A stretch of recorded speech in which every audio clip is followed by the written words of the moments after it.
Can you hear me now? 1 2 1 2. Yeah, that's what it was, I think.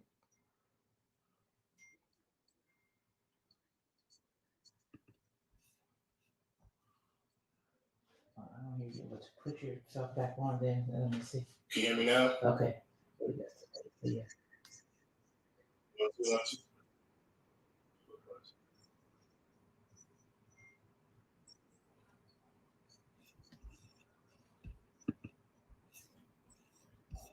Let's put yourself back on then. Let me see.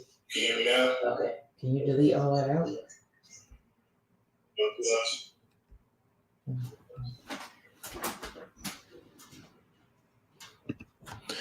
2. All right, guys. I think I'm back now. Can you guys hear me? I hope you guys can hear me.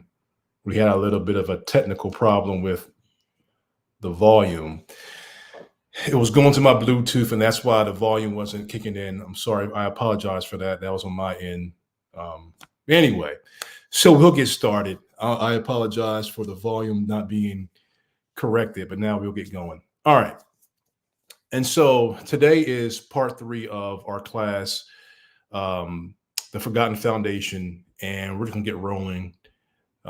Sorry for the technical glitch. All right.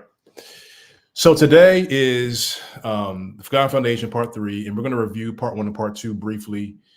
And primarily in part 1, we looked at the principle of remembrance and learning how to, or rather understanding the importance of remembering our foundations. And we looked at it from a theological perspective, and we looked at it from Noah's covenant, when God put a rainbow in the sky to remember that he would not flood the earth.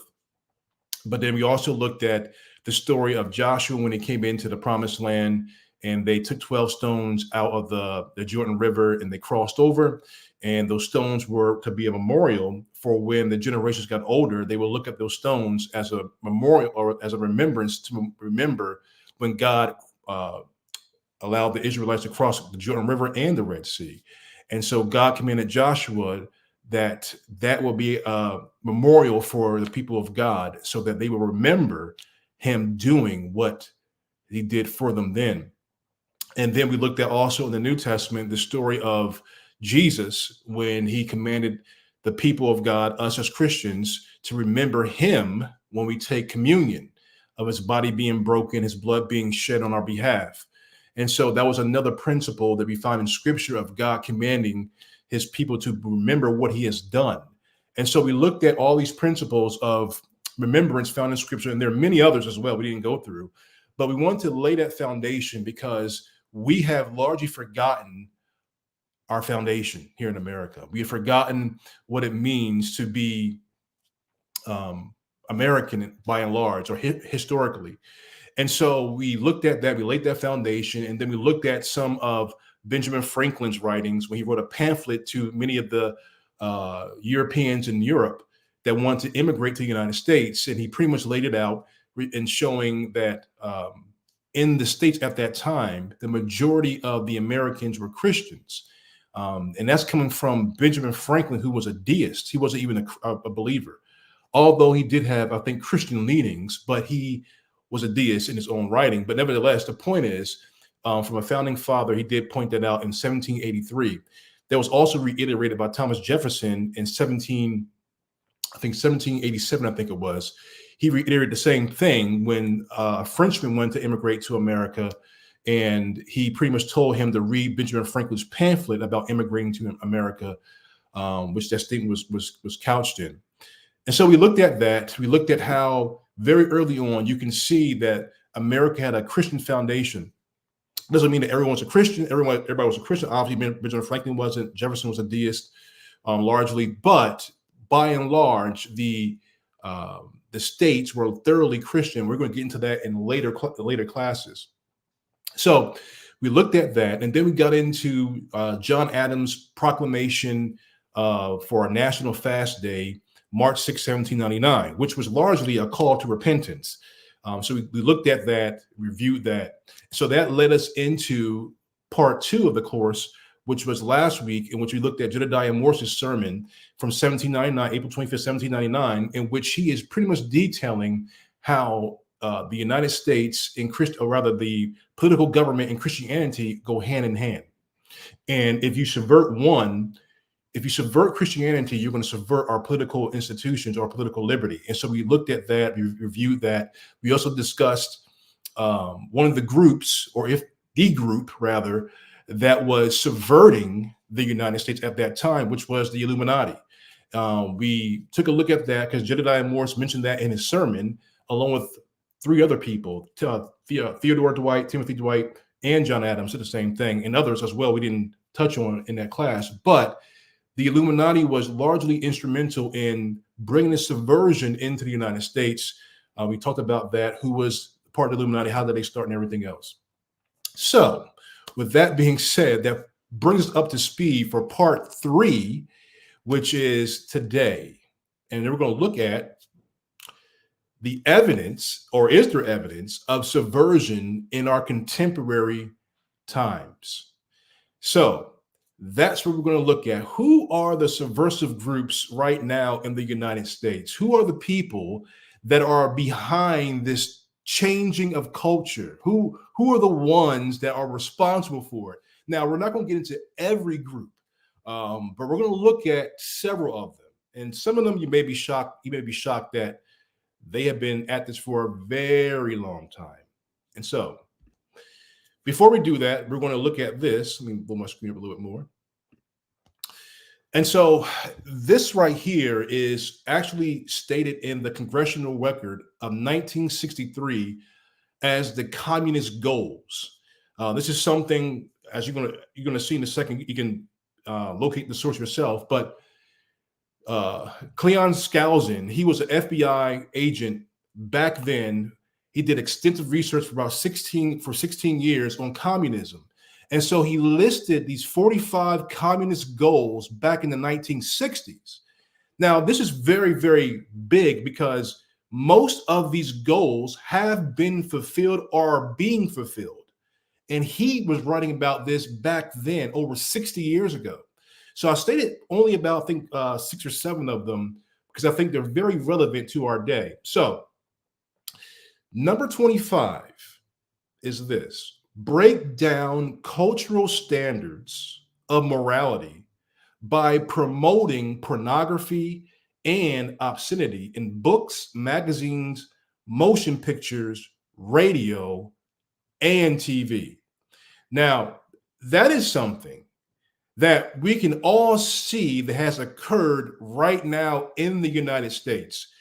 Now, back then, I want you to be mindful. Back then in the 60s, now this is beginning in the beginning of the Cultural Revolution or sexual revolution, but it was certainly not as widespread as is today.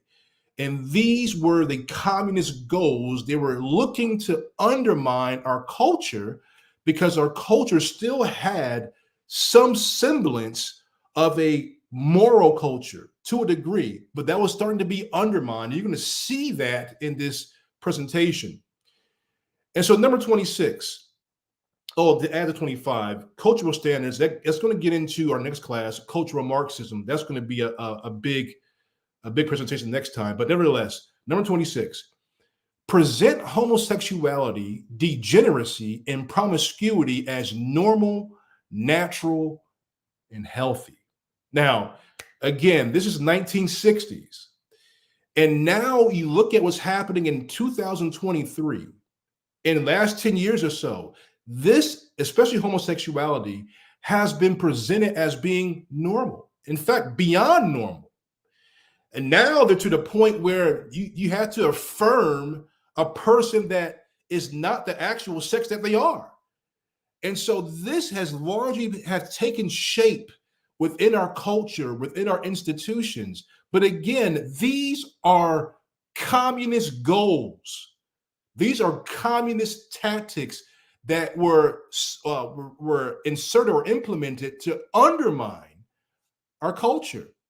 And the next slide, I'm going to show you, and this is kind of small probably on your screen, but this is something I came across today. This is actually a homework assignment that was given to 7th graders. And I'm just going to read to you some of the assignment. It says, for sexual language in music, 4 to 6 songs that contain messages about sexuality. And it gives, some details about how to get that information. I'm going to go down to the very bottom. It says, select 5 or 6 songs that contain messages about sexuality. At least one should be by a currently popular musician. If your familiarity with music is limited, ask participants for suggestions ahead of time, or do an internet search on songs about being gay, lesbian, bisexual, or queer, or songs about sex. Choose 2 of them to play to the group. Locate lyrics to the songs you choose. Create a complete packet of lyrics for each of the small groups you tend to form. Lyrics are available online. Now, this was a homework assignment given a week and a half ago at a school in Massachusetts.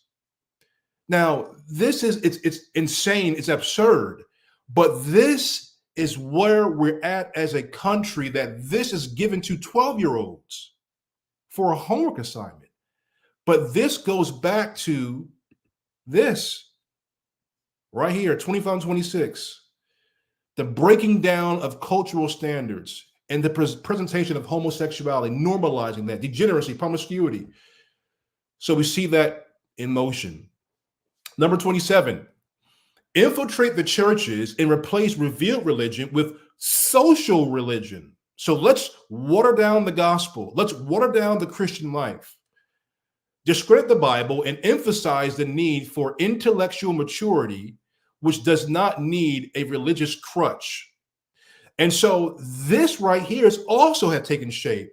And so this infiltration into the churches, this social gospel that we have become so familiar with, it was going on back then. It began to creep in, especially in the 70s. But now it's going on a whole nother phase. So this, again, was a communist goal, and then it's really in play. 28, eliminate prayer or any phase of religious expression in the schools, which clearly has happened, on the ground that it violates the principle of separation of church and state. Again, that's been happened. And so we can even have a Bible in school, in the public school system. When years ago, when the nation first started, that was instrumental. That was very, very important, a very important aspect of the school system when the Republic first started. 29, discredit the American Constitution by calling it inadequate, old-fashioned, out of step with modern needs, a hindrance to cooperation between nations on a worldwide basis. Now, that those details may have changed, but the discrediting of the American Constitution, that is in full action. That is in full flow.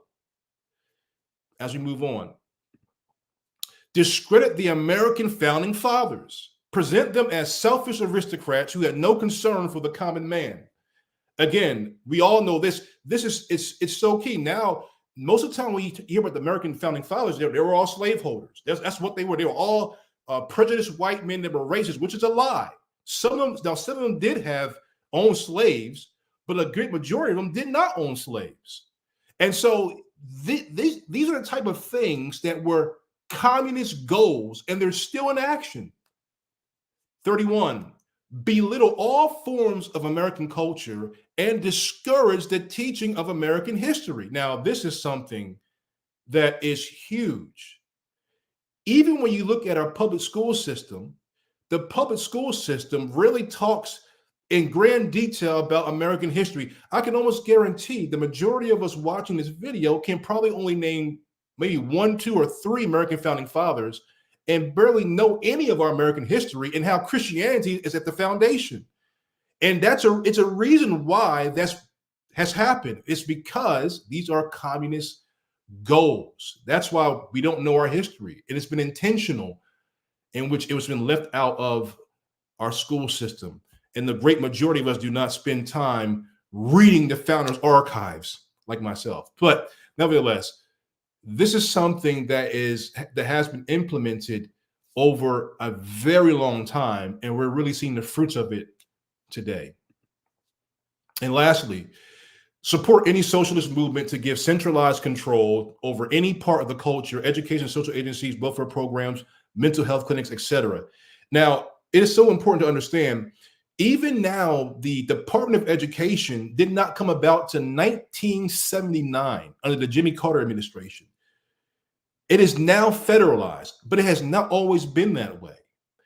And the same thing with the welfare programs that came in the 1970s. And so you have this move to socialize things. And now not only to socialize things, but you better support it, or you're going to be called fill in the blank, whatever name in the book they'll call you. And so these are things that are largely have been documented as being communist goals to undermine the United States. And many of us probably did not know that. All right. So here it is, Mr. Rockefeller, David Rockefeller. He is one of the cronies. He's passed on now. I think he passed on back in 2017. But his family has been thoroughly involved in this for a very long time. Maybe they were the ones that were messing with my audio very early on. But nevertheless, the Rockefellers have been very influential in subverting the United States. And you're going to see the details of that in this presentation. They have been involved in many different aspects of subversion, as you're going to see. So let's get into it. So David Rockefeller, he wrote a book back in 2011, and I have it on my Kindle, on my device. And this is one of the statements that he said in his book, Memoirs. He says, quote, "Some even believe we are part of a secret cabal working against the best interests of the United States, characterizing my family and me as internationalists or globalists, and of conspiring with others around the world to build a more integrated global political and economic structure, one world, if you will, one world government. If that's the charge, I stand guilty and I am proud of it." End quote. That's David Rockefeller. Now, David Rockefeller, again, the Rockefeller family has been at this for a long time. This didn't start in 2011. They've been at this for probably over a century. But John D. Rockefeller Jr., he was the son of John Rockefeller. He is the one that purchased the land in which the United Nations sits. He purchased for $8.5 million in 1946. And so John Rockefeller Jr. was instrumental in getting the UN in New York City. That should be a clue, because the UN is thoroughly subversive if you look into what they have been doing with Agenda 2030, et cetera. And so John D. Rockefeller was the one that was behind that. The family was behind that. But we're also going to look at today, the Rockefeller Foundations helped fund the 1970s women's liberation movement and women's studies in academia. They were instrumental behind that, along with other groups.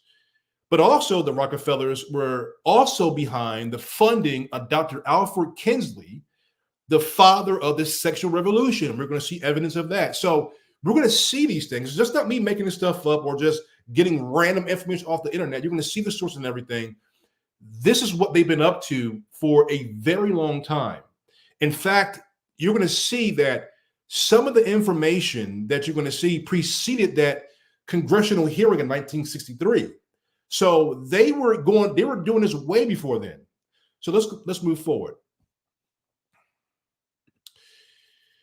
So the Rockefeller influence on women's liberation, and this is something, again, in our day we don't pay much attention to. How women's lib has had a massive effect on our culture. So let's take a look at it. So this statement is actually from the Rockefellers Archive. It's straight off their website. And it says, quote, "Women's studies programs were able to take off so quickly in the 1970s, in part because of a feminist push within elite institutions, both in higher education and also philanthropy. The field's advocates in educational institutions relied on philanthropic aid and grants to support their ambitions. Throughout the 1970s, a host of funders made this happen.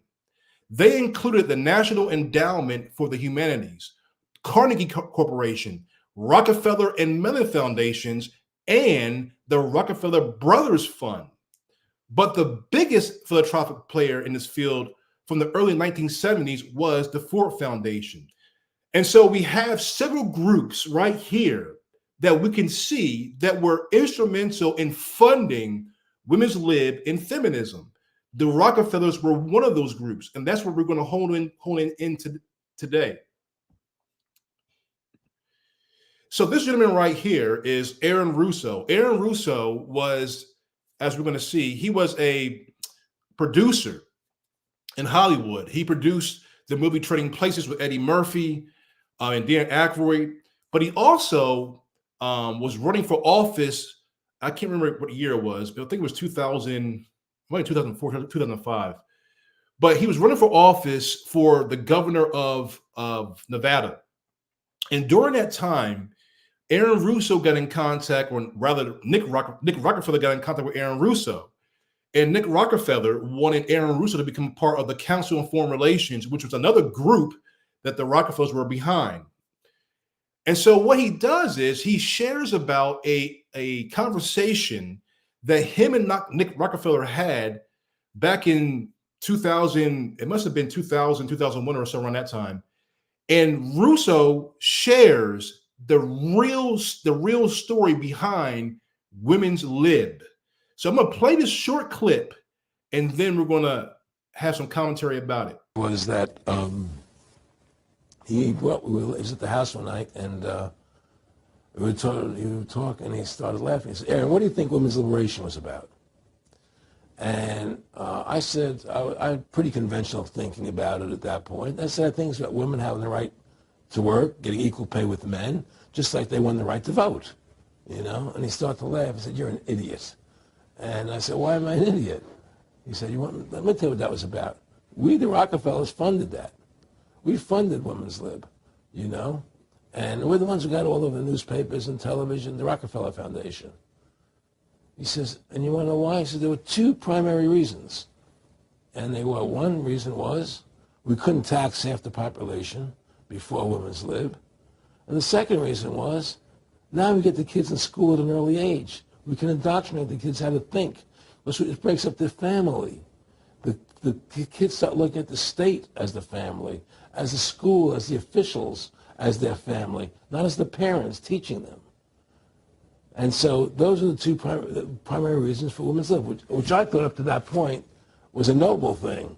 You know, when I saw their intentions behind it, where they were coming from when they created it, the thought of it, I saw the evil behind what I thought was a noble venture.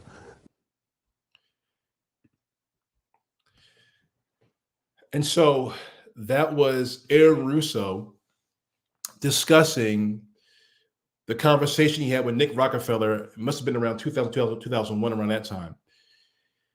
And so the real story behind women's lib, according to Russo, from Rockefeller himself, was two things. First, to tax the other half of the population, because during that time, many women were staying at home, being stay-at-home mothers, and being pretty much housewives. But by encouraging women to get out the house and to work, now they could tax the other half of the population. So that was one of the reasons why this was being encouraged by the Rockefellers and probably others as well, as we saw in the one statement. But the second half of that statement that Russo stated was the children. They wanted to get the children out of the home and into the school so they could be indoctrinated. And so it would break up their family, and the kids would begin to look at the state as their family.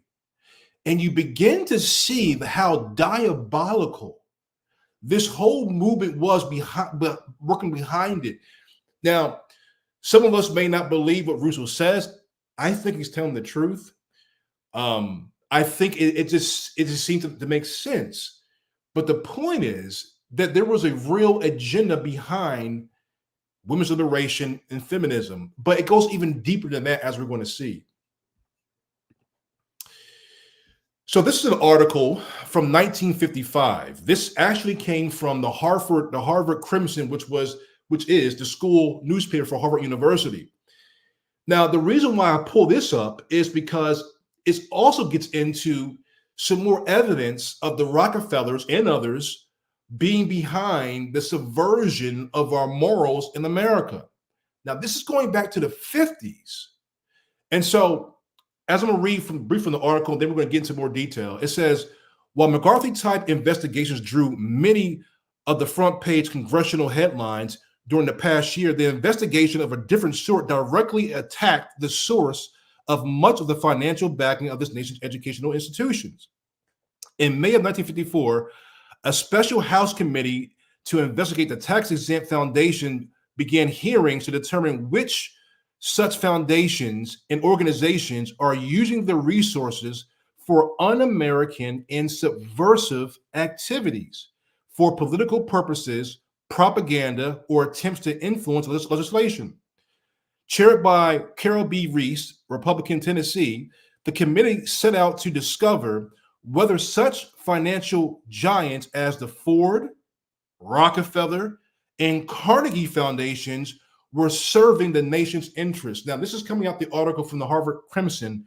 We're going to get into more detail by looking at the actual report or a summary of the report from the Congressional Quarterly.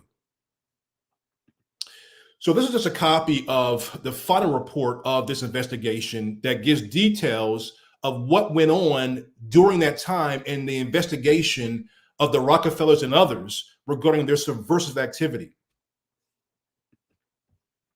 So these are some of the corporations that were found to be guilty and charged with subverting the United States morally.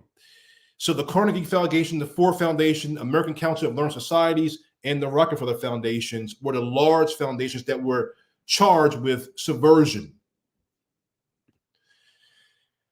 And so this is pretty much the Congressional Quarterly gives pretty much a really detailed summary of what this report actually discloses. So I'm going to read some of it, and then we can comment. I'm going to comment on some of the things that's actually in this report that illustrates the involvement of the Rockefellers subverting and others subverting the United States morally.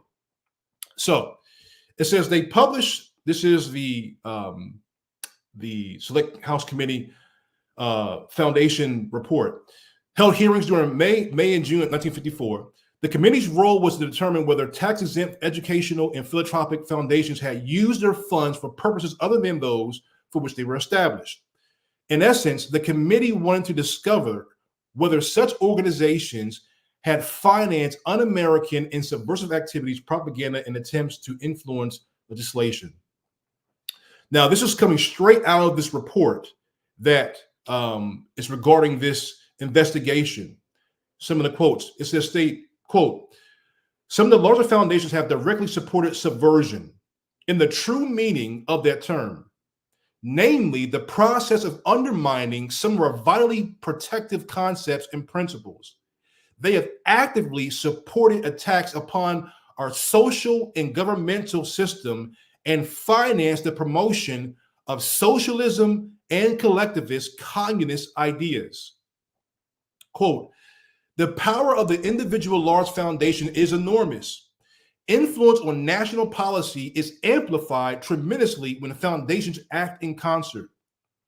Quote, foundations are clearly desirable when operating in the natural sciences and when making direct donations to religious, educational, scientific, and other institutional donees. However, when their activities spread into the field of the so-called social sciences or into other areas in which basic moral, social, economic, and governmental principles can be vitally affected, the public should be alerted to these activities and be made aware of their impact of foundation influence on our accepted way of life, end quote. And so these were the findings that came out of this investigation into the Carnegies, the Rockefellers, the Ford Foundation. And so they found that they were actually subverting, they were undermining our morals even then. And we're going to see a big example of this with the next gentleman. So here it is. The impact of Dr. Alfred Kinsey's research, funded by the Rockefeller Foundation. Now, this gentleman is someone that we probably have never heard of, but he was a major deal, a big deal back in the early or rather the late 40s into the 50s due to his research. Now, this is a little bit about him. He received his doctorate from Harvard in 1920. Ironically, he taught zoology and botany, but then he got into this whole thing about sex, and we're going to see what he did. He later joined the faculty at Indiana University and taught zoology, became full professor in 1929, and the director of the University's Institute for Sex Research in 1942. Now, Kinsey is considered the father of the sexual revolution. That is it's a key point, key detail. And as we're going to see, the Rockefellers were the ones funding him. So here it is, a picture from back then of the impact of Kinsey's research. Back then, this is going back to the late 40s, early 50s. So Kinsey's research was pivotal because it influenced the sexual revolution. In fact, it was even being viewed as an atomic bomb. It was similar to that, the impact it had on the culture and hitting American society. And we're going to see why. And he was applauded for liberating the nation from sexual puritanism. And so this is when this real invasion of the communist goals in action, in which the culture was starting to be twisted. It was starting to become very, very degenerate. It was starting to work its way in.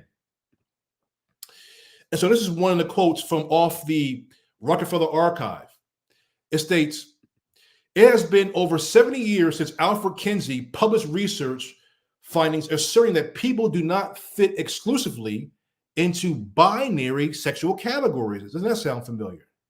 Male and female. So this was going on back in the 40s and 50s. He's the one that really began to get the ball rolling with this whole non-binary, and we're going to see.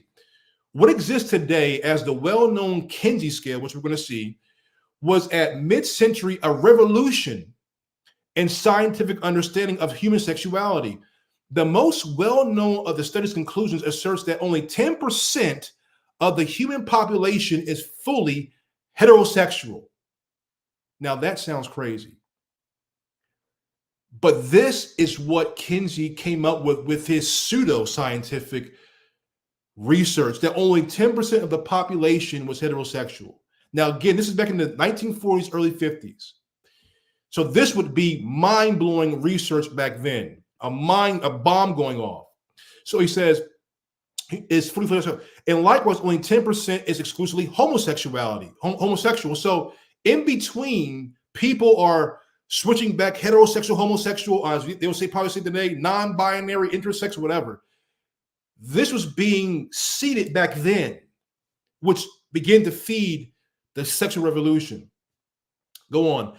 The rest of the population is spread across a continuum at points somewhere in between. The assertion transformed American society by challenging American attitudes towards sexual normalcy. A much less well-known story about Kinsey and his research enterprise that the Rockefeller Foundation funded much of his work. So the Rockefellers largely were funding the subversion, as we know what Nick Rockefeller said. That's what he said. They're the ones, they funded women's lib. They're ones behind it. And this is coming straight off the Rockefeller archive. So this was just a newspaper clip from Time magazine back in 1950 or 1951, 1940, I'm sorry, 1948. This is a actual Life magazine article clip. And you can see from the headline, Indiana expert on the private lives of gal wasps and American men has stirred up the greatest biological commotion in the U.S. since Darwin. That kind of shows you how big this was at that time, how it had such an enormous impact on society back in 1948. So this was the first book that Kinsey wrote. And you can see at the very top, it says, based on surveys made by members of the staff of Indiana University and supported by the National Research Council with Rockefeller Foundation funds. And so, again, just further evidence that the Rockefellers were the ones funding Kinsey's research. And this is the book right here, Sexual Behavior in the Human Male. This book came out in 1953. This one was done on the human female, which at that time, I think the Rockefellers dropped out of it because it was some, I can't remember what happened, but there was some type of change in leadership or something. But the damage had already been done at this point, but this added just more fuel to the fire at that point. All right, so why were Kinsey's findings significant? Well, a couple of points. It revealed that sexual relations of all types, premarital, heterosexual, bisexual, homosexual, were occurring at an alarming rate in the 1940s. That's what it appeared to be. But as we're going to see, a lot of this research was done wrong. But it didn't matter at the time because the information was already out. Just like many things today that come out to be false, but then at the time it seemed to be true. This was one of those type of things. His work opened the door for a public discussion of homosexuality and helped set the stage for the sex revolution and burgeoning gay rights movement. That was another key point. And as we're going to see the Kinsey scale, we're going to see that in a second. Research findings were assumed to be scientifically conclusive. Now that sounds so familiar. Trust the science. We all know about trust the science and how that proved to be wrong. But this is not new. Dr. Kinsey, same thing. Trust the science. It can't be wrong. Therefore, was viewed as factual, indisputable, and normal. Before this report, sexuality in the 1940s was viewed as being private and respectable. And then, ever since then now, we have seen where we have gone. Let's move on. And so this is some of the problems with the research. The sampling procedures were egregious. The sampling included only white males. This is the first book. 56% were college males. The age bracket only represented 15% of the overall population at the time. So it was clearly just not balanced at all. Christians were largely inadequately represented in the study, but also male prostitutes, psychoanalysts, inmates, etc., were a large portion of the sample, which was out of proportion with the general population, and it gets even worse. The study did not take into consideration the morality of such behavior, and so morality was not a factor at all. It just they didn't even consider it. Also, Dr. Hobbs of University of Pennsylvania, he actually testified in the hearing, which I just mentioned, and he said, Dr. Alfred Kinsey's books on human sex behavior is an example of pseudo-scientific technique. So this was being clearly stated that this was not true science, but at that time, it was being presented as if it was true science. But the most probably egregious part is this: minor boys ages 5 months to 12 years of age participated in the study. This was active pedophilia, as you're going to see. And this comes out of Judith Reisman's book. If you can get this book, please get it. It's an older book, but there's so much information in it. But anyway, quote, Kinsey's researchers observed 1,888 boys from 5 months of age to adolescence and timed them with a second hand or stopwatch while they were being erotically stimulated in order to determine the duration of stimulation before climax. This was going on with boys, little boys, even infants. This should, I mean, it's amazing that it's just beyond disturbing. It's evil, but this was happening way back in the 40s.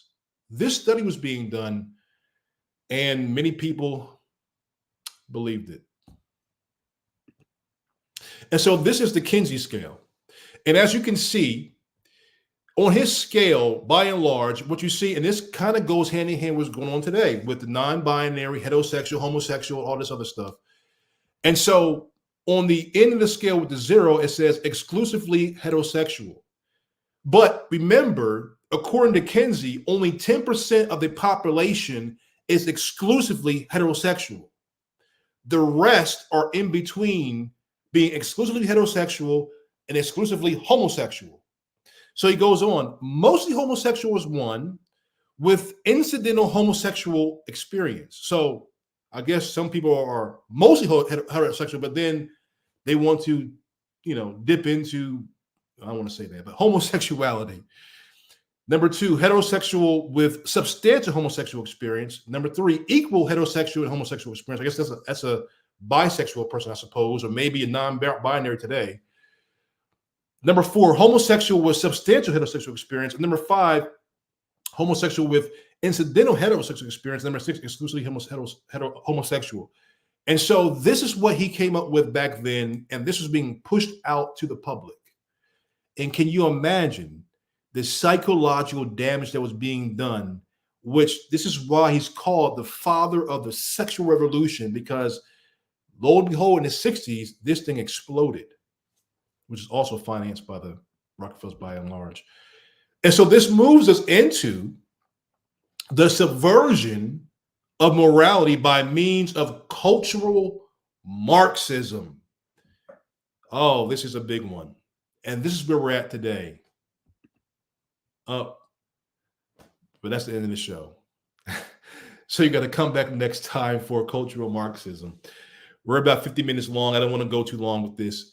So this was, well, the Rockefellers were one of the key foundations, one of the key groups that were behind the subversion of our culture. Now, again, not the only one. There's many others today. I'm thinking of the World Economic Forum is another one, the Trilateral Commission, the Council on Foreign Relations, the UN. I mean, there's so many of them. Of course, we saw the Ford Foundation, the Carnegies. There were many, many groups, elites, if you will, that were funding these cultural subversions, which was what? Largely communistic. And so many of the things we're seeing today being echoed are largely communist. That's why when you even on the local news, if people start talking about patriotism or being a nationalist, they will demonize that and make it seem like you're wrong for being a patriot. Why? Where does that come from? Well, it comes from a communist tactic to shut people up, to make them feel guilty, to be censored, etc. This is the game. This is the playbook that we're seeing. So I want to show that because I think many people are unaware of how long this has been going on, and now we're in full-fledged, not full-fledged, just about full-fledged cultural Marxism, which we're going to discuss next time we meet. Now we may meet next week. I'm going to see my schedule's getting pretty busy. I got to do a lot of writing for my peer review article. So that's going to take a lot of my time up. So we're going to try to get in next week, if not next week, the week after. And then we'll conclude with that class. So if you have any questions, please write them in. Let me know. I'll give you a couple of minutes to write any questions, and then I'll try to field those questions with answers. So feel free to share your thoughts or any questions.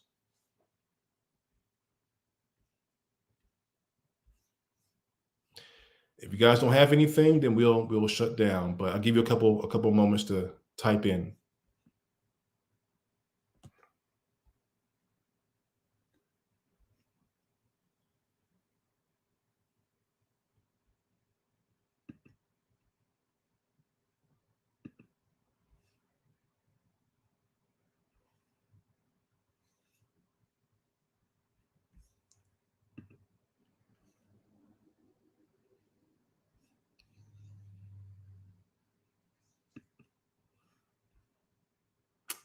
All right, guys.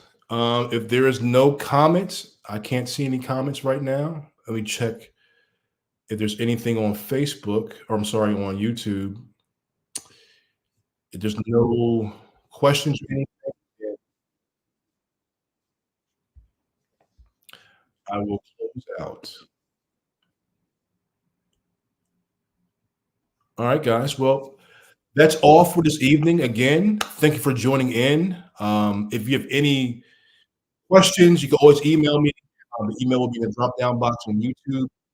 Or if you have any on Facebook, you can send me a Facebook Messenger comment or thought, and I'll get back to you. But until then, God bless. Have a great evening, and I'll see you next time. Thanks for coming.